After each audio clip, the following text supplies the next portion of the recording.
তুমি আমাকে একটা সাকিব এনে দাও, বিনিময়ে আমি তোমাকে একটা গোটা ক্রিকেট রাজ্য দেব। অস্ট্রেলিয়া বলে আমাদের একটা স্মিথ আর একটা স্টার্ক আছে, বাংলাদেশ বলে আমাদের একটা সাকিব আছে। উন্নাসিক ইংল্যান্ড আক্রমণ সাজায় ভাড়া করা স্টোকস আর আর্চার দিয়ে। বাংলার সমরকৌশলে রক্ষণ আর আগ্রাসনের প্রতীক ঘরের ছেলে সাকিব।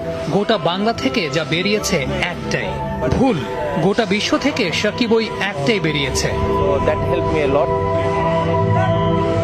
সাকিব যে একের ভেতর অনেক, সাকিব যে ক্রিকেট রাজ্যের এক বিদ্রোহী রাজপুত্র। 22 গজের ওই রাজ্যে সাকিবের সামনে দাঁড়ানোর যোগ্যতা রাখে কজনা।